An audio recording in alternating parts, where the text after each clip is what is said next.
So கடந்த December 2024ஓட நான் எல்லாம் பதிவும் பண்ணி முடித்தேன் இந்த சேனலில். அதை சொல்லணுன்ற ஒரு ஃபோர்ஸ் வந்துச்சு எனக்குள்ளே, சொல்லியாச்சு. இப்போ இந்த 2025ல் இப்போ ரீசெண்டாக நான் சில விஷயங்கள் நான் ஃபேஸ் பண்ணிகிட்ருக்கேன். ஸோ இதையும் நான் பதிவு பண்ணணும் அப்படின்றதுக்காக தான் இப்போ இந்த பதிவு.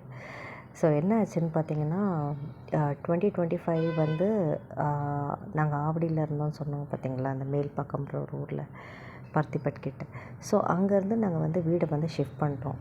இதை ஷிஃப்ட் பண்ணுறதுக்கான ரீசன் என்னென்னா, ஒன்று எனக்கு ஜாப் செட் ஆக மாட்டுது சரியா. அந்த அளவுக்கு சேல்ரி கிடைக்க மாட்டுது. நியர்பையில் நிறைய கம்பெனிஸ் இருக்குது, பட் சேல்ரி நான் எல்லாமேலாம் செக் பண்ணல. எனக்கு கண்ணு கெட்டின தூரம் வரைக்கும் நான் செக் பண்ணிட்டேன், ஓகேங்களா. எனக்கு ரெஃபரன்ஸ் கிடச்ச கம்பெனிஸ் எல்லாமே நான் செக் பண்ணிட்டேன். பே ரொம்ப கம்மியாக இருக்குது. இன்னொன்று நிறைய மெஜாரிட்டி ஆஃப் கம்பெனிஸ் நிறைய ஆப்ஷன் சிட்டி சைடில் தான் இருக்குது. இந்த ஓஎம்ஆர், ஈசிஆர் அந்த சைடில் தான் இருக்குது. ஸோ எனக்கு இன்னொன்று, அந்த ஈசிஆர், ஓஎம்ஆர் சைட்லலாம் நம்ம வீடு தேடி போனோம்னா ரொம்ப எக்ஸ்பென்சிவாக இருக்கும். என்னடா இதுன்ற மாதிரி ஒரு தோணல். திருப்பி பழைய மாதிரி நம்ம இங்கேருந்தே ட்ராவல் பண்ணியே போயிட்டு வரலாமா, பரவாயில்ல அப்படிங்கிற ஒரு சிச்சுவேஷன்லேயும் இருந்தேன். அது மாதிரி இருக்கும்போது தான் எதர்ச்சியாக நௌக்கரியில் ஒரு கம்பெனியை பார்க்குறேன். அந்த கம்பெனியில் இன்னொரு கம்பெனி ரெக்ரூட்மெண்ட் போயிட்டுருக்குது. சரி இங்கே ட்ரை பண்ணலாம் அப்படின்னு சொல்லிட்டு பேசுகிறேன். அந்த கம்பெனி ஓகேன்னு சொல்கிற மாதிரி. அதுக்கு நடுவில் என்ன ஆகுதுன்னு பார்த்தோன்னா, பழைய கம்பெனி, நான் இங்கே நம்ம வேளச்சேரிக்கிட்ட ஒரு கம்பெனியில் ஒர்க் பண்ணிட்டுருந்தேன். அந்த கம்பெனியில் பிக்கப், ட்ராப் ரெண்டுமே இருக்குது. அந்த கம்பெனிலேருந்து எனக்கு ஒரு கால் வருது. நீங்கள் ரீஜாயின் பண்ணுறீங்களா இங்கே, இது மாதிரி பிஸ்னஸ் டெவலப்மெண்ட்டுக்கு அப்படின்னு சொல்லிட்டு கேட்குறாங்க. நான் சொல்கிறேன் ஓகே, நானும் அந்த சைடு தான் எப்படி ரீலொகேட் பண்ணலான்னு இருந்தேன். ஒரு கம்பெனியும் எனக்கு ஆஃபர் பண்ணுற மாதிரி இருக்காங்க, நீங்கள் இங்கேயே ஜாயின் பண்ணிக்கோங்க, இப்போ நாங்கள் ரெக்ரூட்மெண்ட் போயிட்டுருக்கு. சரி ஓகே, ஆனால் இப்போ இம்மீடியட்டாக ஜாயின் பண்ண முடியாது. என் பையனோட எக்ஸாம் இன்னும் மார்ச் 15 அன்றைக்கி, 15 16 எக்ஸாம் முடியுது. முடிஞ்ச உடனே நான் அதுக்கு முன்னாடி நான் பால் காய்ச்சிடுவேன். வீடும் பார்த்துட்டேன். ஸோ நான் அங்கே வந்துட்ட உடனே நான் டைரெக்டாக உங்கள் ஆஃபீஸில் ஜாயின் பண்ணுற மாதிரி இருக்கும், ஷூர் அப்படின்ட்டாங்க. ஸோ நான் பையனோட எக்ஸாம் மார்ச் 15 முடியுது இந்த 2025. ஆதித்யா வித்யாசமில் படித்தாங்க. முடித்ததுக்கப்புறமேட்டு ரீலொகேட் ஆகிறேன் நான். இங்கே நம்ம எங்கன்னா பாலவாக்கம் கிட்ட ஒரு வீடு கிடைக்கிது எனக்கு. நல்லா ஓகே, என்னோடய எதிர்பார்ப்புக்கு ஏற்ற மாதிரி எங்கள் 2 பேருக்கு அந்த சிங்கிள் பெட்ரூம் கொஞ்சம் கம்ஃபர்டபுளாக ஃபீல் ஆச்சு. அதில் ஆல்ரெடி ஒரு மலையாளி கப்புள் இருந்தாங்க. ஸோ அவங்க மூவ் ஆன் பண்ணுறாங்க. ஸோ அவங்க போகிற அந்த வீட்டில் தான் நாங்கள் போகிறோம். Everything was quite good. நான் எல்லா திங்ஸையும் என்னால் எடுத்துகிட்டு வர முடியாது அங்கேருந்து. எனக்கு தேவையான திங்ஸ் மட்டும் முக்கால்வாசி திங்ஸ் நான் எல்லாருக்கும் சும்மாவே கொடுத்துட்டேன். சில விஷயங்கள் என்னோடய சித்தி வீட்டில் போய் நான் ஃபில் பண்ணிட்டேன். ஒரு கபோர்டு, இன்னொரு காட்டு, அது மாதிரி சின்ன சின்ன விஷயங்கள் எல்லாம், இந்த டெய்லரிங் மிஷின், அது மாதிரி விஷயங்கள்லாம் எங்கள் அம்மா வீட்டு சைடாக அனுப்பிச்சிட்டேன் நான். ஸோ நாங்கள் இங்கே வந்துவிட்டோம்.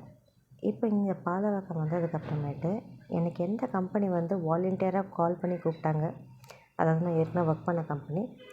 அந்த கம்பெனியில் நான் இங்கே ரீலொகேட் ஆகி என்னை ஃபுல்லாக ஃபர்னிஷ் பண்ணிவிட்டு, வீடெல்லாம் ஃபர்னிஷ் பண்ணிவிட்டு அந்த கம்பெனியில் ஜாயின் பண்ணலாம் அப்படின்னு சொல்லிட்டு ஃபோன் பண்ணி இன்ஃபார்ம் பண்ணலாம், நான் வந்துவிட்டேன், எல்லாம் செட்டில்ட் ஆகிடுச்சின்னு சொல்லி ஃபோன் பண்ணும்போது அவங்க என்ன சொல்கிறாங்க, ஆக்சுவலாக அது அந்த டைமில் ரெக்ரூட்மெண்ட் ரொம்ப ஹெவியாக இருந்துச்சு, அதனால தான் நாங்கள் உங்களை ரெக்ரூட் பண்ணோம். நீங்கள் டைம் வேறு கேட்டிங்க, நாங்களும் சரின்னு ஓகே டைம் கொடுத்தோம். பட் ஆனால் இப்போ அது ஃபில் ஆகிடுச்சு. பட் ஸ்டில் இன்னொரு ப்ராசஸ் இருக்குது, அந்த ப்ராசஸ்க்கு ஓப்பனிங் போது நீங்கள் அதில் ஜாயின் பண்ணிக்கோங்க. நான் ஒரே வார்த்தை தான் சொன்னேன், இல்லைங்க வேண்டாங்க விடுங்க நான் பார்த்துக்குறேன். அப்புறம் ஒரு மாதிரி மனசு ரொம்ப கஷ்டமாக இருந்துச்சு ஆக்சுவலாக. அது நான் தான் சொல்கிறது, சரி வேண்டாம். அதுக்கப்புறமேட்டு இன்னொரு நௌக்கரி இண்டீடில் திருப்பியும் சர்ச் பண்ணும்போது இன்னொரு கம்பெனியில் ஒர்க் இருக்குது, அடையாரில். அப்போ அந்த கம்பெனி கால் பண்ணுறேன். அந்த கம்பெனி கால் பண்ணால் இன்டர்வியூ வாங்கன்னு சொல்கிறாங்க. நேரில் போகிறேன், அட்டென்ட் பண்ணுறேன். நீங்கள் பிஸ்னஸ் டெவலப்மெண்ட்டுக்கு வரீங்களா அப்படின்னு கேட்குறாங்க. நான் சொன்னேன், இல்லை நான் இந்த ரோல் தானே ப்ளேஸ் பண்ணியிருந்தீங்க, நான் அந்த ரோலுக்கே நான் வரேன், பிஸ்னஸ் டெவலப்மெண்ட் வேண்டாம் அப்படிங்கிறேன். இல்லை நீங்கள் சூட் ஆகுவீங்க, எங்களுக்கு நம்பிக்கை இருக்குது அப்படின்னு சொல்கிறாங்க. நானும் சரி ஓகே, பேவும் உங்களுக்கு ஸ்லாப் மாறும் அப்படின்றாங்க. சரி ஓகே ஃபைன் அப்படின்னு சொல்லிட்டு என்னோடய previous experience in business development அதையும் நான் உங்ககிட்ட சொல்கிறேன். என்னோடய அச்சீவ்மெண்ட்டை ஒரு 3 மந்த் 4 மந்தில் அச்சீவ் பண்ணிட்டு இங்கேருந்து மூவ் ஆன் பண்ணுறேன் நான் துபாய்க்கு. ஸோ அதையெல்லாம் நான் ஷேர் பண்ணுறேன். அவங்களும் தே வேர் ஹாப்பி. கம்பெனியில் ஜாயின் பண்ணும்போது நைட் ஷிஃப்ட்டு என்ன பண்ணேன்னா, என்னோடய ப்ரீவியஸ் கம்பெனியோட ஒரு எம்ப்ளாயி சின்ன பையன் தான், ரொம்ப நல்ல பையன். அந்த பையன் தான் வந்துட்டு வைபவை பார்த்துக்கிறதுக்கு நான் பேசி வச்சுருந்தேன். நான் ஷிஃப்ட்டுக்கு போயிட்டேன்னா நீ வந்து பார்த்துக்கோடா. அவன் பிஜியில் தான் இருக்கான். கிட்டத்தட்ட ஒரு 600-700 ரேடியஸில் தான் இருக்கான் நான் இருக்கிற இடத்துலேருந்து. அவனும் சரிங்க்கா நான் பார்த்துக்கிறேன், ஒன்றும் பிரச்சனை இல்லை அப்படிங்கிறான். கிட்டத்தட்ட ஒரு மாதம் வரையும் அந்த பையன் தான் பார்த்துக்கிட்டான். இதுக்கு நடுவில் என்ன ஆச்சுன்னா, ஃபுட் பாய்சன் ஆகி உடம்பு சரியாத போயிடுச்சு. அப்போ உடம்பு சரியாத போயிருந்தப்போ என்னோடய 20 இயர்ஸ் ஓல்டு ஃப்ரெண்டு தான் வந்துட்டு என்னையும் சரி வைபவையும் சரி பார்த்துக்கிட்டது. இப்போ அவங்க துபாய் போயிட்டாங்க. He is a HR. So அவங்க தான் வந்து பார்த்துக்கிட்டாங்க.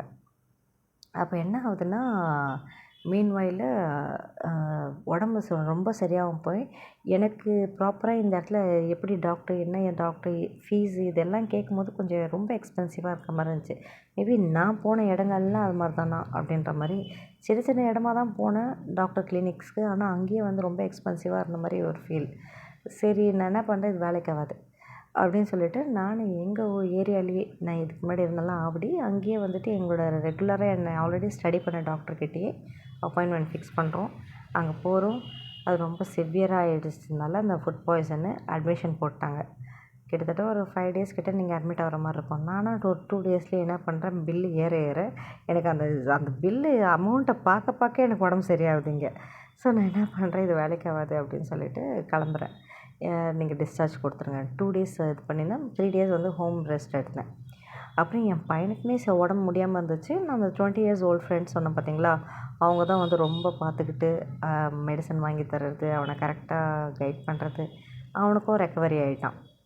ஸோ அதுக்கப்புறம் நான் முடிவு பண்ணேன், சரி சேலரி வந்து இந்த வேலையை விட்டுடலாம், டே ஷிஃப்ட்டாக பார்க்கலாம். குழந்த ரொம்பவே அதாவது எப்படின்னா, நான் நைட் ஷிஃப்ட் போகும்போது கிட்டத்தட்ட அந்த 9 நாள் இந்த ஒரு பையன் ஆல்ரெடி வந்து பார்த்துக்கிட்டான்னு சொன்னேன் பார்த்தீங்களா, அவனுக்கும் இவனுக்கும் ஆகலை. எப்போ பார்த்தாலும் என் பையன் கம்ப்ளைண்ட் அவனை பற்றி, எனக்கு வேண்டாம் மம்மி அவங்க வேண்டாம், நான் தனியாக இருப்பேன். கீழே வந்து 2:00 வரையும் 2:30 வரைக்கும் பாத்திரம் கழுவுறாங்க, குக்கிங்லாம் பண்ணுறாங்க. நான் அந்த சத்தத்தை கேட்டுக்கிட்டே உட்காந்துருவேன். அங்கிள்லாம் இப்படி நடக்கிறாங்க, போகிறாங்க, வராங்க. நான் அதை பார்த்துட்டே இருந்துருவேன். நான் டிவி மட்டும் எனக்கு கனெக்ஷன் போட்டு கொடுத்துரு அப்படிங்கிறான். அதுக்கப்புறம் நானும் அந்த பையன்கிட்ட, சரிடா அவன் இருக்கிறேன்றான் தனியாக, அவன் இருக்கட்டும்டா நான் பார்த்துக்கிறேன் அப்படின்னு. அப்போ சரிங்க்கா நானும் வந்துட்டு ஹாஸ்டல்லேயே ஸ்டே பண்ணிக்கிறேன் அப்போது அப்படிங்கிறான் அவன். வேலைக்கு போகிறேன், பிரேக் எடுக்க மாட்டேன். எவ்ரி 1 hour ஒன்ஸ் வந்துட்டு இவன்கிட்ட ஒரு 10 நிமிஷம் வந்து பேசிட்டு போவேன். அவனும் மம்மி பயம் இல்லை மம்மி, இங்கே ஃபுல்லாக வெளிச்சமாக தான் இருக்குது மம்மி, இது நம்ம ஊர் மாதிரி கரண்ட் எல்லாம் போகாது மம்மி, கீழேங்கெல்லாம் ஆளுங்க அங்கிள் தோசை சுடுறாங்க, பேசிகிட்டு இருக்காங்க, பாட்டு ஓடுது, எதிரில் மாடியிலலாம் நடக்கிறாங்க மம்மி. எப்போது 12:00 இருந்தாலும் சரி, 12:30 இருந்தாலும் சரி, 1:00 இருந்தால் நைட்டு 1:00 இருந்தாலும் சரி, யார் யார் எங்கெங்கே இருக்காங்க, என்னென்ன சத்தம் கேட்குது, கீழே என்ன செய்கிறாங்க எல்லாத்தையும் சொல்லுவான். ஓகேங்களா. அதே சமயத்தில் வீட்டுக்குள்ளார உட்காரும்போது டிவி பார்த்துக்கிட்டு இல்லாட்டி எதாவது ட்ராயிங் பண்ணிக்கிட்டு கிட்டத்தட்ட ஒரு 8 to 9 டேஸ் கிட்ட இவன் இப்படி இருந்தான் எனக்காக. என் பையன் தனியாக இந்த வீட்டில் கதவு மட்டும் திறக்கவே கூடாது எந்த காரணத்தை கொண்டும். உனக்கு ஏதாவது பயம் வந்துருச்சு, எதனா உடம்பு எதனா பண்ணுதுன்னா கூட இந்த பால்கனிலேருந்து கற்று கீழேருந்து அங்கிளோ யாரோ வருவாங்க, ஆனால் கதவு மட்டும் திறக்கவே கூடாது. நான் ஓப்பன் பண்ணுடா அப்படின்னு ஃபோன் பண்ணி சொன்னால் தான் ஓப்பன் பண்ணணும் அப்படின்னு சொல்லிட்டேன். அவனும் அது மாதிரி பண்ண மாட்டான். அப்போ என்ன ஆகுது, நான் டெய்லி ஷிஃப்ட்டு முடித்து வரேன் பார்த்தீங்களா, அந்த 3:15 3:30ன்னு அந்த டைம் நான் வந்த உடனே படுத்துருவான். அந்த டைம் வந்த உடனே அவனுக்கு எதனா வாங்கிட்டு வருவான் நான் கேன்டீன்லேருந்து, அதை சாப்பிட்ட உடனே ஃப்ளாட் ஆகிடுவான். அதோடு அவன் வந்து மத்தியானம் 12 மணிக்கு 1 மணிக்கு நான் எந்திரிக்கிற அதே டைமில் தான் எந்திரிப்பேன். திருப்பி நான் குக் பண்ணுவேன், சமைப்போம், சாப்பிடுவோம். கிட்டத்தட்ட அவனும் லிட்ரலாக ஒரு நைட் ஷிஃப்ட் பார்த்த மாதிரி தான். இப்படி தான் வாழ்க்கை போயிட்டுருந்துச்சி. ரொம்ப கஷ்டமாக இருந்துச்சு. உடம்பு ரொம்ப முடியாமல் போயிடுச்சு அவனுக்கு, எனக்கும் முடியாமல் போயிடுச்சு. நானும் நான் அட்மிட் ஆகிறேன் ஹாஸ்பிட்டலில். எனக்கு வந்து ஃபுட் பாய்சன் ஆகிடுச்சு. ஆக்சுவலாக ஃபுட் பாய்சன் ஆகிட்டு அட்மிட் ஆகிறேன். அதுக்கப்புறம் குழந்தைக்கும் சேம் ஃபுட் பாய்சனு. எப்படியோ ரெக்கவரி ஆகிடுறோன்னு வச்சுக்கோங்களேன். ஒரு பீரியட் ஆஃப் டைமில் வேலையை நான் வந்து விடுறதுக்கு முடிவு பண்ணிட்டேன். டே ஷிஃப்ட் பார்த்துக்கலாம், குழந்தையோட ஹெல்த்தும் பாதிக்குது, இது சரிப்பட்டு வர மாதிரி தெரியல அப்படிங்கிற மாதிரி. அப்புறம் என்ன பண்ணுறோம், சரின்னு சொல்லிட்டு அந்த கம்பெனிலேருந்து வேலையும் குவிட் பண்ணியாச்சு. ஆக்சுவலாக நானே குவிட் பண்ணுறதுக்கு இருந்தேன். அதுக்கு நடுவில் வந்துட்டு ஒரு அன்வான்டட் ஒரு ஃபாரினரோட ஒரு நிறைய மிஸ் அண்டர்ஸ்டாண்டிங் இருந்துச்சு எனக்கும் அந்த ஒயிட் அமெரிக்கனுக்கும். அப்போது எனக்கு மெயினாக அந்த ஆளாலேயே நான் விடுறதுக்கு நான் ரெடியாக இருந்தேன். ஸோ ஏதோ ஒரு இதில் வந்துட்டு நான் குவிட் பண்ணுறதுக்கு ரெடியாக இருந்துட்டேன். ஸோ குவிட்டும் ஆகிட்டேன். டே ஷிஃப்ட் பார்த்துக்கலாம், சரி கொஞ்ச நாள் ரெஸ்ட் எடுக்கலாம். உடம்பு முடியாமல் இருந்துச்சு ஆக்சுவலாக. நான் அட்மிட் ஆகி எப்படி சொல்கிறது, அட்மிட் ஆகி ஹோம் ரெஸ்ட்டும் எடுத்து வேலைக்கு போனதுக்கப்புறமும் எனக்கு சரியில்லை, ஏதோ ஒரு மாதிரி இருந்துக்கிட்டே இருந்தேன் நான். அப்புறமேட்டு திருப்பி நான் வீட்டில் கம்ப்ளீட் ரெஸ்ட் எடுக்கும்போது, நைட்டு ஷிஃப்ட்டு போகாமல் ரெஸ்ட் எடுக்கும்போது கம்ப்ளீட்டாக நான் முழுமையாக அப்படியே கொஞ்சம் கொஞ்சமாக ரெக்கவரி ஆகிறேன். நிறைய டே ஷிஃப்ட் பார்த்தேன். எதுவுமே வந்துட்டு நான் வாங்குகிற சம்பளத்துக்கு ஈக்குவலாக மேட்சிங்காக வரவே மாட்டுது. என்ன பண்ணுறதுன்னு தெரில. டெப்ஸு, இஎம்ஐ ஜாஸ்தி. அந்த குழந்தைக்காக அந்த ஸ்கூலுக்காக வாங்கினேன் பார்த்தீங்களா, அது வந்து அந்த ஒரு வருஷத்தோடு முடிஞ்சிச்சு. அதுக்கப்புறமேட்டு அது இந்த ஆள் விட்டுட்டு போகும்போது நான் ஃப்ரெண்ட்ஸு, ரிலேஷனு இது மாதிரி தான் ஹெல்ப் பண்ணாங்க. ஓகேங்களா. நம்மளுக்கு வாடகை, இந்த கரண்ட்டு பில்லு, இந்த ப்ரொவிஷனு, அது இதுன்னெலாம் எமர்ஜென்சி மெடிக்கல் செலவு எல்லாமே இப்படி தான் கிட்டத்தட்ட ஒரு 6 மந்த்து. அப்போ நான் யார்கிட்ட என்னென்ன வாங்கினேனோ அந்த பைசாலாம் திருப்பி கொடுக்கறதுக்காக லோன் போடுறேன். அதே லோனில் என் பையனுக்கு ஒரு வருஷம் ஸ்கூலுக்கு ஃபீஸும் கட்டி அவனை ஸ்கூலுக்கு அனுப்புகிறேன். ஸோ இவ்வளோ தூரம் பண்ணுவோம். அந்த இஎம்ஐயே எனக்கு முடியல. கிரெடிட் கார்டு ரொட்டேஷன்லேயே ஓடுறேன். ஒரு ஒரு ஒரு நாய், ஒரு தெரு நாய் தான் அது ஆக்சுவலாக. தெரு நாயோட பசி கதையை கேட்டு அதுக்கு வாழ்க்கை கொடுக்க போய் அடுத்த வேளை சோறுக்கு சிங்கி அடிக்க வச்சு வேடிக்கை பார்க்குறவனோட அவனோட இதை வந்து நான் கண்டிப்பாக பார்ப்பேன். அது வந்து ரொம்ப நாளோ வருஷங்களோ மாதங்களோலாம் ஆகாது. ரொம்ப அதெல்லாம் ஒரு காலம் ஒரு விஷயத்த பண்ணான்னா வயசான காலத்தில் அனுபவிக்கிறது. இப்போல்லாம் அப்பப்போ காட்டுது, அதை நான் பார்ப்பேன். அந்த ஒரு இதில் மட்டும் கடவுள் வந்து பார்க்க வைப்பார். அந்த ஒரு இதில் மட்டும் நான் ரொம்ப உறுதியாக இருக்கேன். பார்க்கலாம். அப்புறம் என்ன ஆகுது, சரின்னு சொல்லிட்டு என்னால் முடியல ஒரு கட்டத்துக்கு மேலே. அப்போது சரி ஓகே, இந்த ஆள்கிட்டேருந்து நான் வந்து காசு வாங்கக்கூடாதுன்ற ஒரு விஷயத்தில் ரொம்ப ஸ்டப்பனாக இருக்கேன். நடுவில் கேட்டேன். அதான் ஏற்கனவே ஒரு முன்னாடி ஒரு வீடியோலேயே சொல்லியிருப்பேன் என்ன நடந்துச்சுன்னு. போன வருஷம் 2024 அக்டோபர் மாதம் 11ஆம் தேதி என்ன நடந்துச்சுன்னு முன்னாடி வீடியோவிலே சொல்லியிருப்பேன். அதுக்கப்புறம் பேச்சுவார்த்தை கால் எதுவுமே இல்லை. விட்டுட்டேன் நான், நீ அனுபவிப்ப அப்படின்னு நினச்சிட்டு. அப்புறம் திருப்பி என்னால் முடியாத பட்சத்தில் எல்லோரும் ஸ்கூலுக்கு போகிறாங்க. நானும் டே ஷிஃப்ட் தேடிக்கிட்டே இருக்கேன். எனக்கும் வந்து நல்ல சேல்ரி கிடைக்கிற மாதிரி இல்லை, ரொம்ப கம்மியாக இருக்குது சேல்ரி இதெல்லாமே. அப்போது இவன் குழந்தைக்கே ஸ்கூல் வந்து டைம் ஆகுது. பக்கத்தில் எல்லோரும் ஸ்கூல் போக ஆரம்பிச்சிட்டாங்க. கிட்டத்தட்ட ஒரு 3 வீக்ஸ் ஆகுது. எல்லாம் ஸ்கூலுக்கு போதுங்க வருதுங்க. என் பையன் எப்படி இருக்கான், நானும் வீட்டில் எப்படி இருக்கேன், அழுவாக வருது. அவனுக்கு என்ன பண்ணுவேன், நான் ஹாட்ஸ்பாட்டை டிவியில் கனெக்ட் பண்ணி விட்டு இங்கே உட்காந்து எழுதுன்னு இருப்பேன். எல்லாம் ஸ்கூலுக்கு போகிறாங்க, என்கிட்ட காசு இல்லை ஸ்கூலுக்கு அனுப்புறதுக்குன்னு ரொம்ப. அப்புறம் என் பையனே வாலண்டியராக என்ன சொல்கிறான், நாங்கள் ஏற்கனவே கவர்மெண்ட் ஸ்கூலில் படிக்கிறதுக்கு அவன் வந்து நான் கேட்டப்போ அவன் ஓகேன்னு சொல்லிட்டான். திருப்பி அவனே வந்து அழுவுறதை பார்த்து ஏதோ நம்ம கஷ்டப்படுறாங்க, நான் எனக்கு ஸ்கூல் போட முடியல அப்படிங்கிற ஒரு விஷயத்தில் தான் வந்து லாக் ஆகிருக்காங்கன்னு அவனை அண்டர்ஸ்டாண்ட் பண்ணுறான். அவனாக வாலண்டியராக அம்மா எந்த ஸ்கூலாக இருந்தால் என்ன மம்மி கவர்மெண்ட்டில் போட மம்மி, நீ என்னை போடு மம்மி, இங்கே தானே மம்மி இருக்குது கவர்மெண்ட், நம்ம அன்றைக்கி பார்த்தோமே அதுதானே, நானே போயிட்டு வந்துடுவோம் மம்மி, என்னை போடு மம்மி அப்படிங்கிறான். எனக்கு மனசு வரல. ஒரு சமயத்தில் போட்டுடலான்னு தான் இருந்தேன். இன்னொரு பக்கம் இல்லை, அவன் நம்மளுக்கு இது மாதிரிலாம் அவனுக்கு கொடுத்தோமே லைஃபு, என்னது இது கொஞ்சம் கஷ்டப்படலாமான்னு இல்லை, நான் கஷ்டப்படுறதுக்கு ரெடியாக இருக்கேன். எனக்கு அந்த ஆப்பர்ச்சுனிட்டி நாக் பண்ணல. ஸோ அதனால் எனக்கு அது எப்படி எனக்கு வேண்டாம். அந்த எந்த தருணத்தையும் என்னால் டீட்டெயிலாக எக்ஸ்பிளைன் பண்ணுறதுக்கு அந்தளவுக்கு நான் ஒர்த்தாக இல்லைன்னு தோணுது எனக்கு. ஒர்த்தாக இல்லைன்னு சென்ஸ் லைக் அவ்வளோ அழகாக யோசிக்கிற அளவுக்கு இல்லை திங்க் பண்ணுற அளவுக்கு எல்லாருக்கும் இதை கேட்குறவங்களுக்கு என்னோடய கஷ்டம் புரியுதான்னு என்னால் எக்ஸ்பிளைன் பண்ண முடியுமான்னு எனக்கு தெரியல. அதனால் நான் என்ன பண்ணுறேன், சரி ஓகே பல்ல கடிச்சிட்ருக்கலாம். அப்போது கலாஷேத்ரான்ற ஒரு ஸ்கூலில் வந்துட்டு குழந்தைக்கு சீட்டு கொடுக்கறதுக்கு ரெடியாக இருக்காங்க. என்னோடய பே ஸ்லிப்பு, என்னோடய living letter, current appointment letter எல்லாத்தையும் எடுத்துகிட்டு வர சொல்லுவாங்க. கரண்ட் அப்பாயின்மெண்ட் லெட்டர் இன்னும் வேலையே இல்லையே அப்படின்னு, என்னடா பண்ணுறது இதெல்லாம் கேட்குறாங்களே. கம்யூனிட்டி சர்டிஃபிகேட்டு நான் ஏற்கனவே கதையிலேயே சொல்லியிருப்பேன், இதுக்கு முன்னாடி சொன்னதுலேயே. அந்த கம்யூனிட்டி சர்டிஃபிகேட்டை அந்த ஆள் வந்து அது கூட கொடுக்கக்கூடாதுன்னு சொல்லிட்டு அதுக்காக வேலைகள் திருட்டு வேலை பண்ணது எல்லாமே நான் சொல்லியிருப்பேன். அந்த கம்யூனிட்டி சர்டிஃபிகேட்டும் கேட்குறாங்க, அதுவும் இல்லை. சரி வேண்டாம் விடு, கலாஷேத்ரா இல்லைன்னா நான் கவர்மெண்ட்லேயே படிக்க விட்டுடலாம், வேறு வழி இல்லை அப்படின்ற மாதிரி ஒன்று யோசிச்சுட்டு இருக்கும்போது அழுகையாக வருது ஒரு பக்கம். அந்த மாதிரி சமயத்தில் எங்கள் அக்கா ஃபோன் அடிக்கிறாள். அப்போ நான் எங்கள் கண்ணை தொடச்சிட்டு என் பையனை கூப்பிட்றேன், இந்த ஃபோன் பேசு அப்படின்னு. என்னடி பண்ணுற தங்கம், நீ வேலைக்கு போச்சு ஸ்கூலுக்கு போகலையா அப்படின்னா, போகணும் மம்மி பார்த்துக்கிட்டே இருக்கு, மம்மி பார்த்து எல்லாம் ஸ்கூலுக்கு போயிட்டாங்கடா, என்னடா நீ அப்படின்னு. இல்லை பார்த்துக்கிட்டே இருக்கோம், நாங்கள் போகிறோம் இப்படியே தான் சொல்லிட்டுருக்கான் அவன் என் மூஞ்சை பார்த்துட்டு.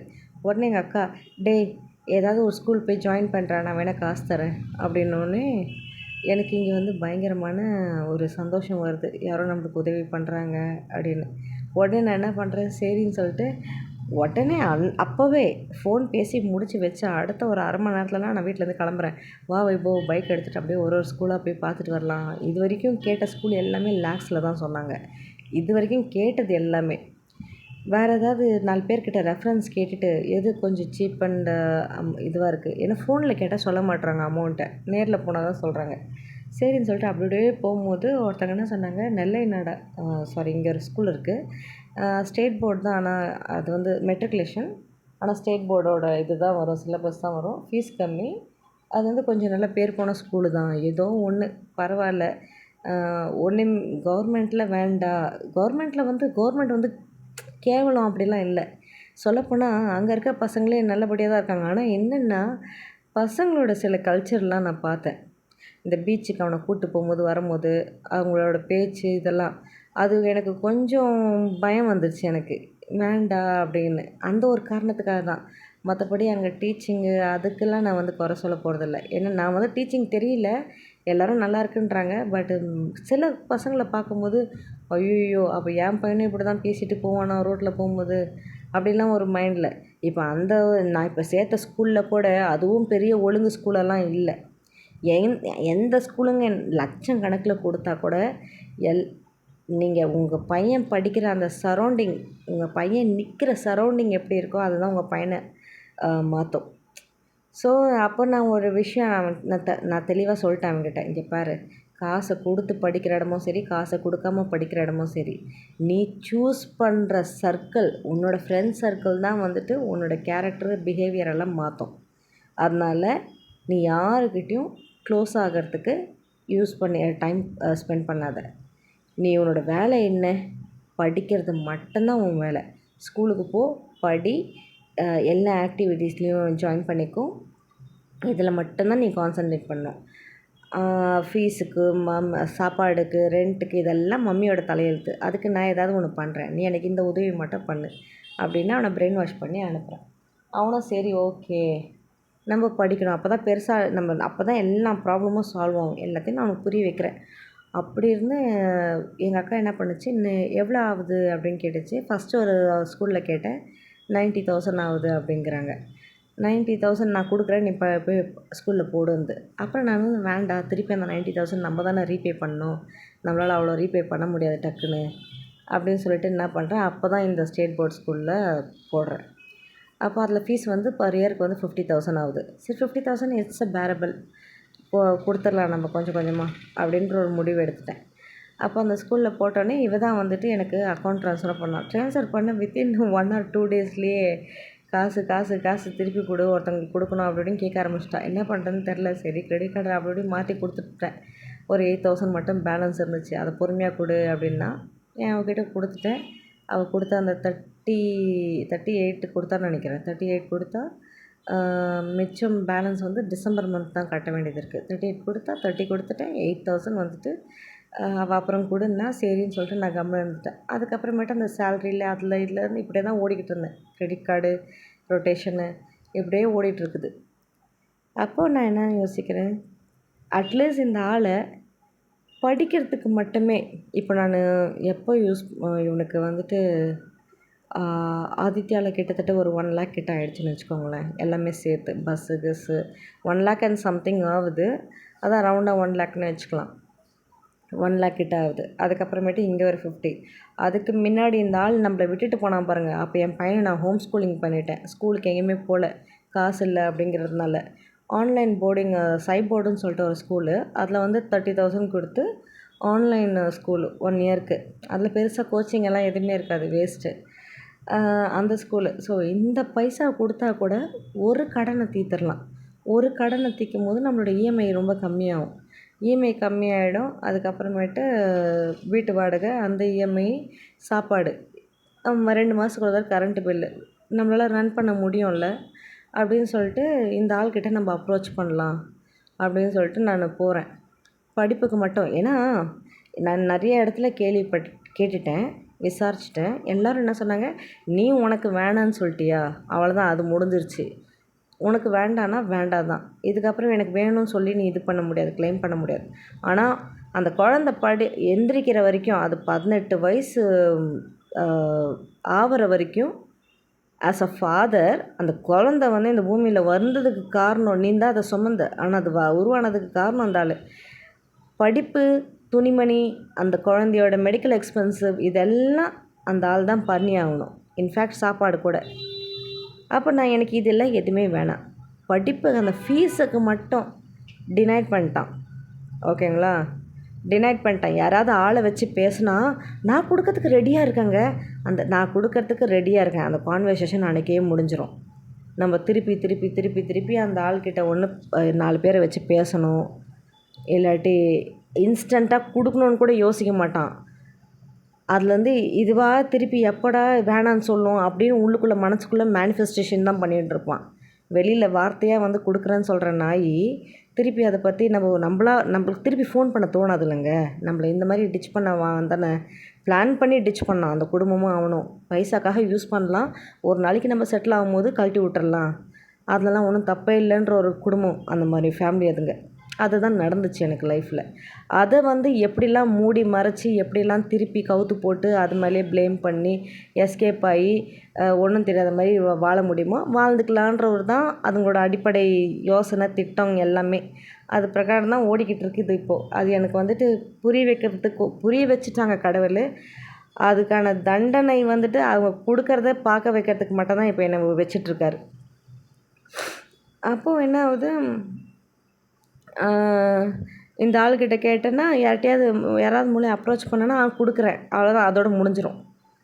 அப்போது பள்ளிக்கரணையில் ஒரு ஆள் இருக்கார். ஓகேங்களா? அந்த ஆள்கிட்ட கடை வச்சுருக்காங்க.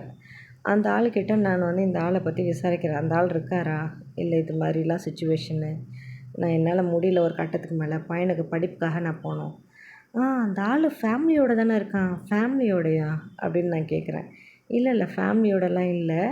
பக்கத்தில் எனக்கும் சொல்லியிருக்காங்க, பொண்ணுங்க வரும் போகும், மூஞ்ச மூடிக்கிட்டு தான் வரும், அதனால தெரியாது எங்களுக்கு. கேட்டால் அக்கா, அண்ணன், தங்கச்சி, அக்கா இப்படி தான் மாற்றி சொல்லுவான். அதனால அவன் தான் கூப்பிட்டு வருவான் ஸ்கூட்டியில். கேட்டால் மாற்றி சொல்லுவான். அதனால நாங்களும் வந்துட்டு பெருசாக எதுவும் கண்டுக்கிறதில்ல அப்படிங்கிறேன். இந்த மாதிரி சிச்சுவேஷன் தான். ஆனால் ஃபேமிலியெல்லாம் இருக்க மாட்டான், வாய்ப்பில்லை. இன்ஃபேக்ட் அவன் இருக்கிற அந்த அப்பார்ட்மெண்ட்டில் அவனோட ஃப்ரெண்டோட அப்பார்ட்மெண்ட்டுன்னு தான் கொஞ்சம் அட்வான்டேஜ் எடுக்கிறான். அவனுக்கு ஓசியில் எங்கேயாவது தங்க இடம் கிடச்சிட்டா போதும். அவன் சம்பளம் வாங்குறதுல ரெசார்ட்டு, அந்த காண்டம்ஸு, படுக்கிறது, கஞ்சா, சரக்கு, ஊர் சுற்றணும், ட்ராவல், இது மட்டும்தான் அவனுக்கு பிடிச்சது. இது எல்லாம் பண்ணிக்கணும். அப்புறம் கொஞ்சோண்டு காசை அவங்க வீட்டுக்கு அனுப்புவான். இதுதான். ஸோ இந்த மற்ற அந்த அந்த ஜல்சா பண்ணுறதுக்கு மட்டும்தான் அவனுக்கு லைஃபு. மற்றது இந்த மாதிரி குழந்தைக்கு ஃபீஸு, அந்த அவனை நம்பி வந்த பொண்ணு. ஆனால் இதுங்க வீட்டில் இதுங்க பெற்றதுக்கு வந்து எவனோ ஒரு வீட்டிலேருந்து வந்த ஆம்பளை வந்து புருஷன்ற பேரில் இவங்க தங்கச்சியை வந்து பத்திரமா பார்த்துக்கணும். அதுக்கு தேவையானதெல்லாம் செய்யணும், பணிவிடை செய்யணும். அவன் எந்த பொண்ணுங்களையும் பார்க்கக்கூடாது, போகக்கூடாது. பார்த்தானா அடுத்த நிமிஷமே இதுங்க வந்து வெட்டு குத்தெல்லாம் இல்லை, போய் நிரப்பி சூனியம் வைக்கோங்க. இதுக்கு தெரிஞ்சது எல்லாமே அவ்வளோதான். போய் சூனியம் வைக்கோங்க. அவனை வீட்டுக்கு வந்து அவன் சாப்பிட்ற சாப்பாட்டில் பொடி போடுங்க, குடிக்கிற தண்ணியில் ஏதோ ஒரு ட்ராப் எண்ணெய் ஊற்றுங்க. எனக்கு என்னென்ன பண்ணிச்சுங்களோ அதெல்லாம். பையன் வந்து பொண்ணு மேலே பாசமாக இருக்கணும். பையன் வந்து பொண்ணு மேலே கோபமே வரக்கூடாது, அந்யோன்யமாக இருக்கணும் அப்படின்னு. ஆனால் எனக்கு அப்படியே ஆப்போசிட்டாக வைக்கோங்க. ரெண்டுத்துக்கும் சேரக்கூடாது. ரெண்டுத்துக்கும் பையன் வந்து அவங்க சொல்கிறத தான் கேட்கணும். இந்த பொண்ணு வீட்டுக்கு வந்த மருமக சொல்கிறத கேட்கக்கூடாது. இது மாதிரியெல்லாம் சொல்லி, ஐயோ, ஒரு மாதிரி சூனியக்கார குடும்பம். அது எனக்கு இனிஷியலாக நான் ஏற்கனவே வீடியோவில் இதுக்கு முன்னாடியே சொல்லியிருக்கேன். அந்த பொண்ணு வாயிலேருந்தே வந்த ஒரு விஷயம். நான் லவ் மேரேஜ் தான் பண்ணேன். ஆனால் மேரேஜுக்கு அப்புறமேட்டு நான் முன்னாடி பார்த்த மாதிரி இல்லை, சாதாரண ஆள் இல்லை, லேசுப்பட்ட ஆள் இல்லை, உஷார் தான். எங்கள் அண்ணனே எவ்வளோ பரவாயில்ல அப்படின்னு அவன் வீட்டுக்காரன் அந்த பொண்ணு சொல்லுது. நானே இப்போ சில விஷயம்லாம் பண்ணி தான் கண்ட்ரோல் பண்ணி வச்சுருக்கேன் அப்படின்னு. என்னென்னா அப்போ அது சொல்லலை. அதுக்கப்புறம் எனக்கு சில விஷயம்லாம் வந்துட்டு அப்புறம் தெரிய வருது. அந்த ஆளுக்கு கல்யாணம் ஆன புதுசுலேயே குழந்த பிறந்த உடனே, கல்யாணம் ஆன புதுசுன்னு நினைக்கிறேன், மாதமாகி இந்த வீட்டுக்கு வந்ததுக்கப்புறம் இந்த மாதிரி இந்த ஆளுக்கு வந்துட்டு கை விஷம். இதுக்கு மூல காரணம் ஸ்கெட்சு போட்டு இதெல்லாம் நடத்துறது யாருன்னா, நான் கல்யாணம் பண்ண ஆள், அந்த ஆளோட அந்த பொம்பளை, அந்த அம்மா. அதுக்கு அம்மான்ற ஒரு பதவியே கொடுக்கக்கூடாது என்னை பொறுத்த வரைக்கும். அந்த அம்மா எந்த காரணத்துக்கு she is not at all a mother at all என்னை பொறுத்த வரைக்கும். அதை பொறுத்த வரைக்கும் அந்த அம்மாவாக இருந்துக்கிட்டோம். நான் அம்மான்றது வந்து எல்லாருக்குமே அந்த கேட்டகரி போயிடாதுங்க.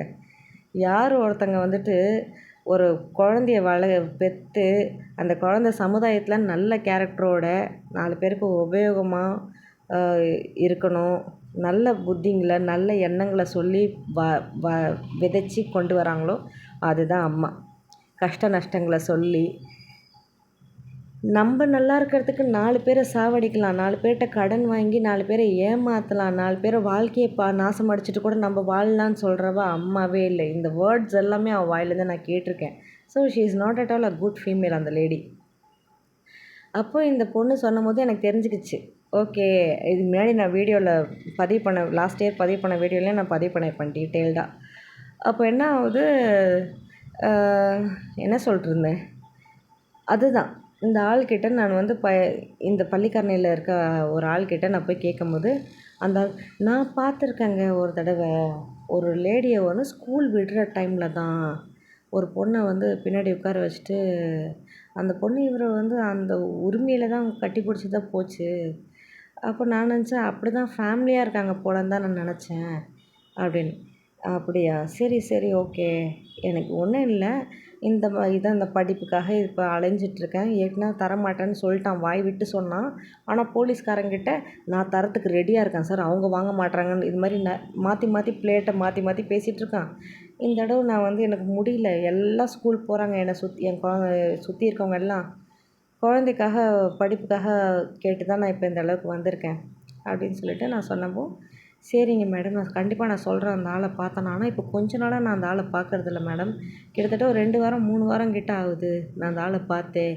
ஆனால் அதுக்கு முன்னாடி நான் பார்த்தேன் அந்த ஆளை அப்படின்னு, பரதேசி மாதிரி இருந்தான். இந்த ஆள் இந்த ஊருக்கு வரும்போது கொஞ்சம் நல்லா டீசெண்டாக நல்லா இருப்பான் பார்க்குறதுக்கு. இப்போ வந்து ரொம்ப மோசம். நீங்கள் பார்த்தீங்கன்னா ஒரு மாதிரி ஐயய்ய என்ன இவன் அப்படிங்கிற மாதிரி கேட்பீங்க. கிட்டத்தட்ட ஒரு பரதேசி பிச்சைக்காரன் மாதிரி இருந்தான் பார்க்குறதுக்கே. ஏன் இந்த ஆள் இப்படி ஆயிட்டான், என்ன ஆயிடுச்சு இந்த ஆளுக்குன்னுலாம் நான் ஒரு தடவை நினச்சிருக்கேன். நான் அடிக்கடிக்கு பார்ப்பேன், இப்படி தான் இருந்தான். ஆனால் இப்போ 2 3 வாரமாக இல்லை இந்த ஆள் அப்படின்னு. அப்படியா, சரி, ஓகே. அதுக்கப்புறம் அந்த ஆளுக்கு எல்லா கதையும் நான் சொன்னேன், என் கதைகளை. அடப்பாவி, இவ்வளோ விஷயங்கள் இருக்கான்னு. என்னோடய யூடியூப்பில் நான் வந்துட்டு அந்த பதிவு பண்ணி வச்சதை கூட நீங்கள் வந்து, நான் உண்மையாக மனசார நான் சொல்கிறேன், எல்லாமே உண்மை. எதுவுமே வந்து ஒளிவு மறைவு பொய் இல்லை. அது பொய்யா இருந்துச்சுன்னா எனக்கு தண்டனை கிடைக்கும், அதுக்கான பலனும் எனக்கு கிடைக்கும்.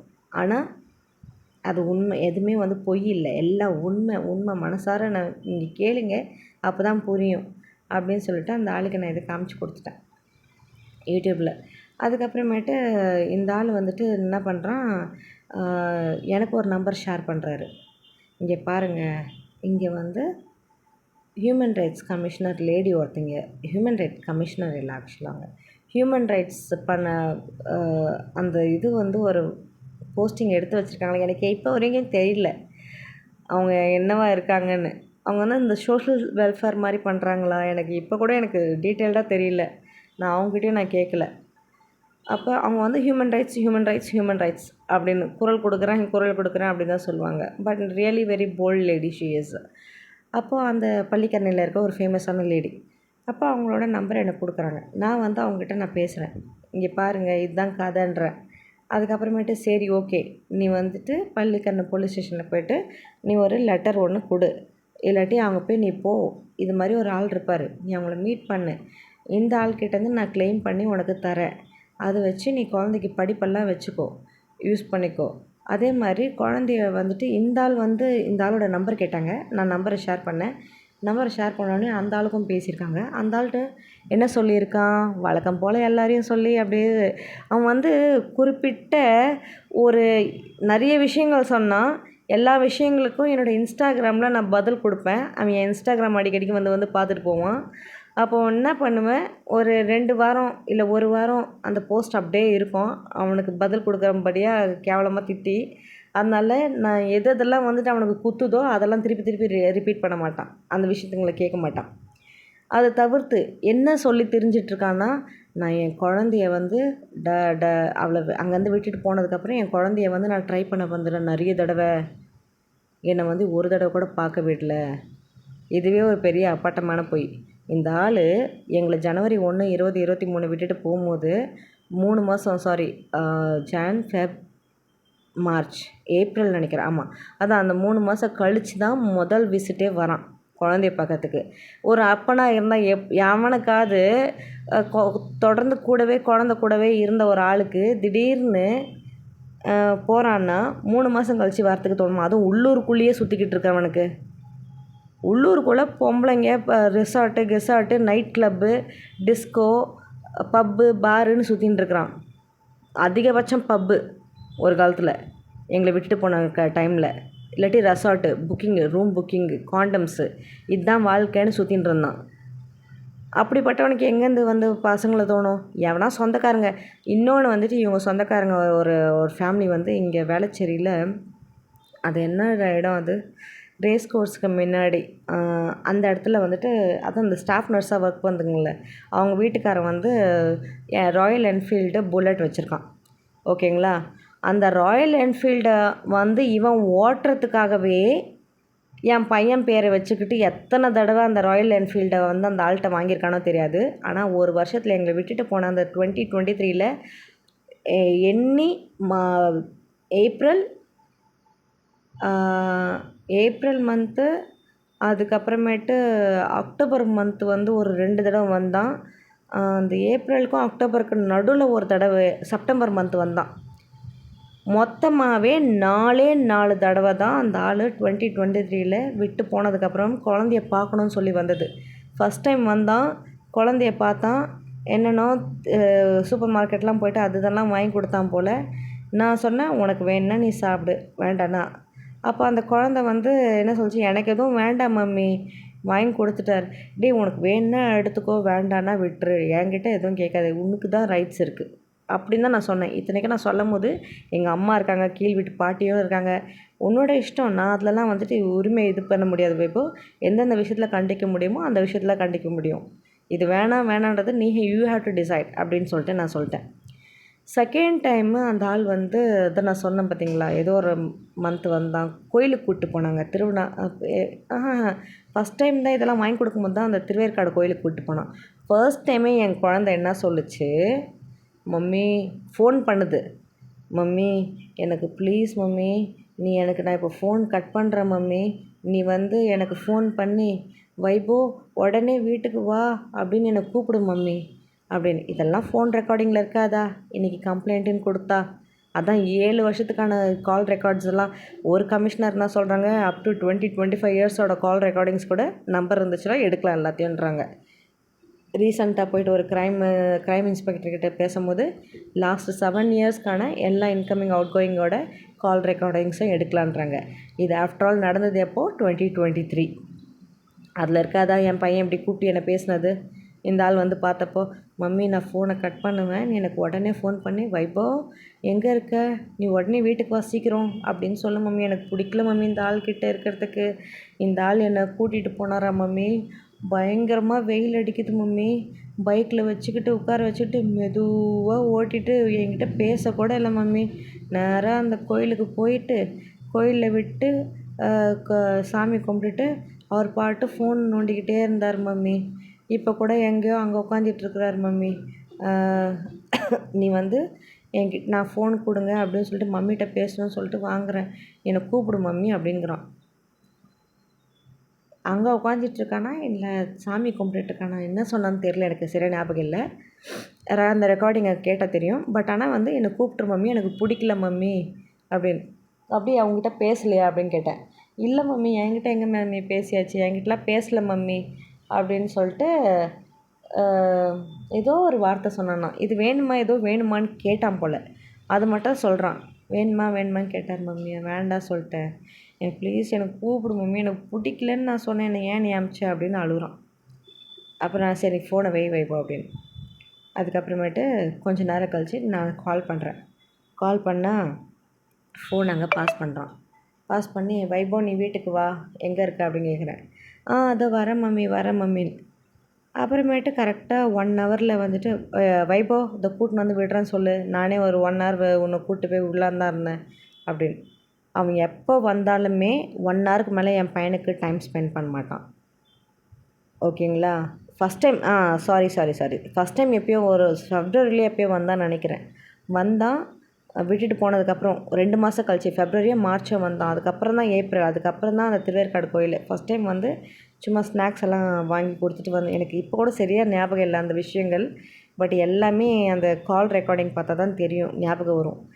அப்போது ஃபஸ்ட் 2 தடவை வந்திருக்கான். அதுக்கப்புறமேட்டு 2 தடவை வந்து அக்டோபர், கரெக்டு. இப்படி இந்த மாதிரி ஒரு கேப்பில் தான் வந்தான். ஸோ டோட்டலாகவே ஒரு வருஷத்தில் 4 டைம்ஸ் தான் வந்திருக்கான்.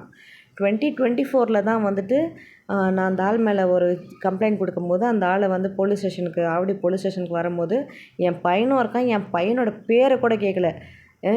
எங்கே இருக்கான், எனக்கு பார்க்கணும், எதுவுமே இல்லை. பையனுக்கு வந்து நான் 2 சவரம் செயின் போட்டேன்னு நான் என்னோடய நகையை கேட்க போனதுக்கு அந்த ஆள் என்ன சொன்னால், நான் கூட தான் என் பையனுக்கு 2 சவரம் செயின் போட்டேன், அப்போ அதையும் கொடுங்க அப்படின்னா. அப்போது கூட இருந்த போலீஸு என் கூட இருந்தவரெலாம், ஐயோ நீங்கள் சொன்னதெல்லாம் அத்தனையும் உண்மை, பார்க்குறதுக்கு நல்லவன் மாதிரியும் பேசுகிறான், ரொம்ப வெல் மெச்சோர்டாகவும் பேசுகிறான், எல்லாம் பேசுகிறான். ஆனால் ஒரு வார்த்தையிலே ஒட்டு மொத்தமாக சரிஞ்சு விழுந்துட்டான் அவன் ஒரு எச்சக்கலைன்றது. அவன் பெற்ற குழந்தைக்கு 2 சவரன் போட்டான். ஆனால் 2 சவரன் கூட இல்லை, இந்த 1.25 ரவுண்டாக எப்போவுமே 2 சொல்லின்னு இருப்பான். துபாயில் மலபார் கோல்டில் வாங்கினது 1.25 சவரன் தான் அது ஆக்சுவலாக. ஆனால் வந்து ரவுண்ட் அப் பண்ணி 2 தான் இன்றைக்கி வரைக்கும் சொல்லுவான். அதை நானும் வந்து எத்தனை தடவை 2ன்றானோ 1.25 கரெக்ஷன் பண்ணினே இருப்பேன். அப்போ கூட அவன் வந்து மாற்றிக்க மாட்டான். 2 இப்படி தான். அவன் என்ன பேசணும்னு நான் முடிவு பண்ணிட்டானோ அதுதான் பேசுவான். மற்றவங்களாம் கேட்டு தான் ஆகணும் அதை. அவனுக்கு சப்போர்ட் பண்ணுறவங்க நல்லவங்க, அவனுக்கு சப்போர்ட் பண்ணாமல் அவனை கேள்வி கேட்குறவங்க அது ஒரு ஃப்ராடு. அது எப்படிப்பட்ட ஆள் தெரியுமா அப்படிங்கிற பேசுகிற ஆள். லிட்ரலி இந்த அஷ்மிதாவோட ஹஸ்பண்டு எத்தனை பேர் வந்துட்டு யூடியூப் பார்த்துருப்பீங்க. அந்த ஆள் பேசும்போது எப்படி இருக்குது, எனக்கு அந்த வீடியோலாம் பார்க்கும்போது ஐயோ இந்த கேட்டகரி கூட தானே நம்ம இருந்தோம். இப்போ அந்த அஷ்மிதாவோட நான் கொஞ்சம் தெளிவாக இருந்த மாதிரி இருந்துச்சு லைஃப்பில். அந்த பொண்ணு தான் கொஞ்சம் ரொம்ப ஒரு மாதிரி என்ன சொல்கிறது, ஒரு மாதிரி சைல்டிஷாக பிஹேவ் பண்ணுற மாதிரி இருந்துச்சு. ஆனால் அது அவ்வளோ ஒரு பேட்டியில் அவ்வளோ தெளிவாக அது வந்து நிறைய விஷயங்களை வந்து ஓப்பன் அப் பண்ணியிருக்கு. அந்த தெளிவு கூட நம்மளுக்கு இல்லாத, அந்த அளவுக்கு கூட நம்மளுக்கு சொல்ல தெரியாமல் நம்ம போயிட்டோமேன்ற ஒரு ஃபீல் ஏக்கம் இருக்குது. அந்த லிட்ரலி அந்த விஷ்ணு தாங்க, லிட்ரலி அந்த விஷ்ணு எத்தனை பேரை நான் இவனை எத்தனை ரூபத்தில் இருக்க ஆளுன்னு நான் சொல்லிடுறேன். அந்த விஷ்ணு எந்த விதத்துலனா பேசுகிற விதத்தில், ஓகேங்களா, பேசுகிற விதத்தில் விஷ்ணு. அதாவது கேட்குறவங்க அத்தனை பேரும் இவனை உட்கார வச்சு ஃப்ரண்ட்டில் உட்கார வச்சு கேட்குற அத்தனை பேரும் ஐயோ நல்லவன்ப்பா, தெளிவாக பேசுகிறான்ப்பா, நியாயமானப்பா அப்படின்னு ஒரு ஃபீல் கொண்டு வரும். அதுதான் அந்த பேசுகிற விதத்தில் உண்மைன்னு புரிய வைப்பான். அவன் பொய்யை சொல்லிக்கிட்டே அந்த பொய்யை நம்ப வச்சு இவனை வந்து நல்லவன், இவன் வந்து சொல்கிறது அத்தனையும் உண்மைன்னு ஃபீல் பண்ணுற அளவுக்கு மூச்சை கொடுத்து எஃபோர்ட் போட்டு பேசுவான். அது அடுத்தது அவனோட ரியல் ஜாலி. இந்த ஜாலி டைப் எது மாதிரின்னா, இந்த ஜெய்ஸ்ரீ அந்த ஆள் பேர் என்னது, அந்த ஜெய்ஸ்ரீ ரெத்வான்னு சொல்லிட்டு ஈஸ்வரன்னு சொல்லிட்டு ஒரு கேரக்டர் அந்த சீரியலில் இருக்காங்கள்ல, அந்த ஈஸ்வரோட கிளாஸ்மேட் தான் இது ஆக்சுவலாக. அந்த ஈஸ்வரை பற்றி எவ்வளோ கேவலமாக இதுக்கு முன்னாடி வீடியோவில் கூட நான் சொல்லியிருப்பேன். அந்த ஈஸ்வரோட கேரக்டரை கூட ரொம்ப கேவலமாக இந்த ஆள் சொன்னான். அவன் எப்படி அவனோட பிஹேவியருன்னு, அந்த பொண்ணை ஏமாற்றிட்டானேன்னு. இன்றைக்கி நீ என்ன பண்ணியிருக்க, அவன் கிளாஸ்மேட் தானே நீயும் அதே வேலை தானே பண்ணிகிட்ருக்க. அன்னைக்கு அவனை பற்றி சொன்னான், இன்றைக்கி இவன் மட்டும் எந்த வேலையை பண்ணியிருக்கான்? இதுங்கெல்லாம் அந்த சங்கரா ஸ்கூலில், அடையாரில் சங்கரா ஸ்கூலில், மலர் ஹாஸ்பிட்டலுக்கு ஆப்போசிட்டில் அந்த சங்கரா ஸ்கூலில் படித்த பொறுக்கிங்க இதுங்க எல்லாமே. அதுக்கப்புறமேட்டு இன்னொரு கேரக்டர் என்ன இவன்னா, பப்ளு. இந்த பிருத்திவிராஜ்னு சொல்லிட்டு ஒரு பப்ளுன்னு ஒரு கேரக்டர் இருக்கான் தெரியுங்களா? எங்கு பொண்ணுங்க வேணும்னு அந்த மாதிரியான ஒரு கேரக்டர். ஆனால் இதை 2 வகையான ஃப்ரெண்ட்ஸ் வச்சுருக்கான். கேவலமான ஃப்ரெண்ட்ஸு, நல்ல ஃப்ரெண்ட்ஸுங்க. அந்த கேவலமான ஃப்ரெண்ட்ஸுங்களுக்கு எல்லாத்துக்குமே இவன் இந்த கேரக்டர் தெரியும். ஆனால் நல்ல ஃப்ரெண்ட்ஸுங்களுக்கு எல்லாருக்குமே அமைதின்ற ஒரு கேரக்டர் மட்டும்தான் தெரியும். இவங்களுக்கு ஏற்ற மாதிரி இப்படி நடிக்கிறது அவங்க லிட்ரலி டிப்பிக்கல் விஷ்ணு தாங்க. டிப்பிக்கல் விஷ்ணு தான் பேச்சில். அந்த பேச்சில் தான் எல்லோரையும் ஏமாற்றி வச்சிட்ருக்கான். எனக்கு ஒன்றுமே புரியல. எனக்கு கடவுள்கிட்ட நான் கேட்குறது, என்கிட்ட கையேந்தி வாங்கி அவன் வயிற்ற நிறச்ச அந்த கை இல்லாத போகணும், விட்டுட்டு ஓடினா அந்த கால் இல்லாத போகணும். இது 2த்தில் எதாவது ஒன்று ஆகணும்.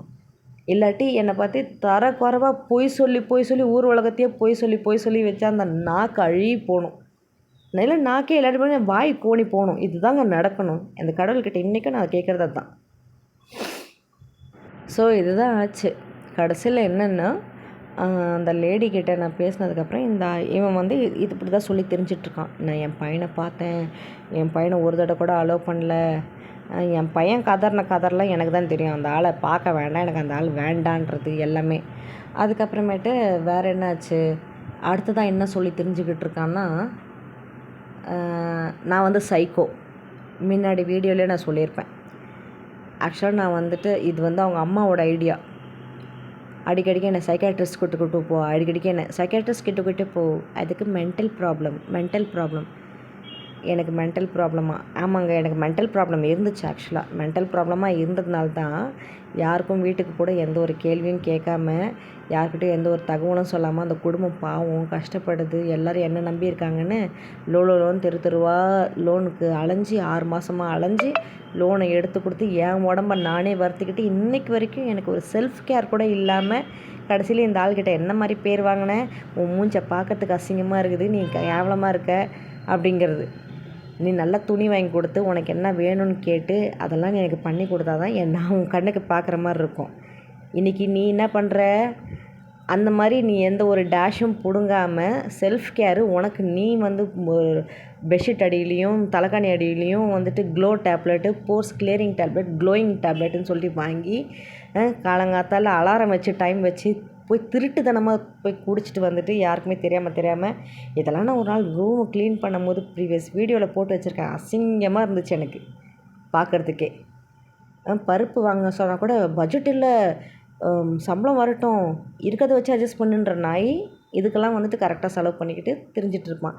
யார்கிட்ட போகிறதுக்கு என்ன பண்ணுறதுக்கு பர்ஃப்யூம் அடிப்பான் பாருங்கள். அவன் பர்ஃப்யூம் ஹேபிட்லேயே வந்துட்டு எல்லோரும் சொல்லிடுவாங்க இவன் வந்து ஐட்டம் கேரக்டர்னு. இப்போ நம்மளாம் பர்ஃப்யூம் வந்து எங்கேயாவது வெளில போனால் தானே போடுவோம். அவன் வீட்டுக்குள்ளே ஒர்க் ஃப்ரம் ஹோம் பண்ணுறதுக்கே பர்ஃப்யூம் அடிப்பான். இதையும் நான் ப்ரீவியஸ் வீடியோவில் சொல்லியிருக்கேன்னு நினைக்கிறேன். தலையிலேருந்து பாதம் வரைக்கும் அடிப்பாங்க, ரா ஸ்கின்ல அடிப்பாங்க. எனக்கு ஒன்றுமே புரியல. அது வந்து லக்ஸுரியான பர்ஃப்யூம்லாம் இருக்காது. எல்லோரும் அந்த மிடில் கிளாஸ் வாங்குகிற மாதிரியான ஒரு அந்த வாட்டர் அந்த மாதிரிலாம் இருக்கும் பார்த்தீங்களா, நம்ம கடைங்களில் சூப்பர் மார்க்கெட்டில் அந்த என்கேஜ் அது மாதிரிலாம். அதை தான் அந்த பர்ஃப்யூமை ரா ஸ்கின்ல அடிப்பாங்க. டாப் டு பாட்டம் வரையும் சொல்லக்கூடாது, ப்ரைவேட் பார்ட்டில் கூட அடிப்பான். எதுக்கு? நீ பண்ண போகிறது ஒர்க் ஃப்ரம் ஹோமு. ஒரு பர்ஃப்யூம் வாங்கி 1 மாதம் யூஸ் பண்ணுவேங்க நான். இந்த ஆள் வந்தான்னு வச்சுக்கோங்களேன், அந்த துபாயிலேருந்து ஒரு வாரத்துக்கு மேலே இருக்காது. அப்போது 1 மாதத்துக்கு 4 டப்பா வாங்க வேண்டியதாக இருக்கும். இப்போ இவன் அடிக்கிறான்னு சொல்லிட்டு நான் அடிக்காமல் விட்டுருவேன். எங்கேயாவது வெளில போனால் கூட இவனே அடிக்கட்டும் அப்படின்னு. ஏன்னா நானும் கூட சேர்ந்து அடித்தேன்னா அதை நான் 7 நாளைக்கு வர்றது 3 நாள்லேயே முடிஞ்சு போயிடும். அப்போ எப்படி அடிப்பான்னு நீங்களே கொஞ்சம் கற்பனை பண்ணிக்கோங்க. இதுக்கு மேலே எனக்கு சொல்கிறதுக்கு முடியல. அதெல்லாம் என் குழந்தை கூட பார்த்துருக்கு அவன் அடிக்கிற ஸ்டைலை. அப்போது அதுதான் கிட்டத்தட்ட ஒரு ஐட்டம் கேரக்டர் அவன். அப்போது என்ன ஆகுது, இந்த ஒரு சொல்லி இது பண்ணிட்டுருக்கான், குழந்தைய பார்க்க விட மாட்டேறேன், நான் வந்து காசு கொடுக்கறதுக்கு இருந்தானா அதை நான் தான் வந்து டினைட் பண்ணனா, வேண்டான்னு சொல்லி நானே பார்த்துக்கிறேன் அப்படின்னு. ஏன்னா கொடுக்குறேன்னு சொல்கிற கேரக்டரு பேச்சு வாக்கிலேயே வேறு அப்படியே ட்ராக் பண்ணுறான், கோவத்தை உண்டாக்குறான் பேசி. அப்போ அந்த கோவம் இன்னொன்று இதை வந்து கெஸ் பண்ணுறான். இதை வந்து இன்னும் ஜாஸ்தி கோவப்படுத்துகிற மாதிரி, ஆக்ரோஷம் ஆகிற மாதிரி ஏதாவது நம்ம வந்து ஏதாவது அசாசினேட் பண்ணோன்னா, அது கேரக்டர் அசாசினேட், பிஹேவியர் அசாசினேட்லாம் பண்ணோன்னா, கோவத்தில் அந்த காசும் வேண்டான்னு சொல்லும் அப்படின்னு. அவன் அதை பண்ணுவான், நானும் வேண்டான்னு சொல்லுவேன். கடுப்பில், கோவத்தில், அழுகையில் வேண்டான்னு சொல்கிறேன். ஓகே, இப்போ நடந்துச்சு, ரீசெண்டாக நடந்துச்சு ஓவர் த ஃபோனு. ஏய் 5 பைசா உனக்கு தேவையில்லடா, எனக்கு தேவையே இல்லை, என்னால் முடியல, படிப்புக்கு மட்டும் உதவி பண்ணுன்னு தான் திருப்பி நான் அந்த லேடிக்கிட்ட வரையும் நான் போனேன். இப்போ நான் சொல்கிறேன் எனக்கு அது கூட தேவையில்லை, எக்கேர் கட்டினா போட. ஓகே ஓகே, அப்போ என்னை விடுங்க, நீ என் பையனையும் பார்க்க தேவையில்ல, ஒன்றும் பார்க்க தேவையில்ல, சரி எனக்கு வேண்டாம், விடுங்க விடுங்க. ஆனால் இப்போ வேறு யாருனா தேர்ட் பர்சன் பேசுகிறாங்கன்னு வச்சுக்கோங்களேன், நான் பார்க்கல, எனக்கு வேண்டாம், பைசா கேட்காதீங்க, ரொம்ப நல்லது. அந்த மாதிரி விஷயம்லாம் அவனுக்கு வந்து எஸ்கேப் பண்ணி விட்டால் தான் அவனுக்கு பிடிக்குமே. அதிலலாம் என்கேஜ் பண்ணி விட்டால் அவனுக்கு பிடிக்காது. இதுதான் அந்த கேரக்டரு இப்போ நான் கரண்ட்டாக ஃபேஸ் பண்ணுறது.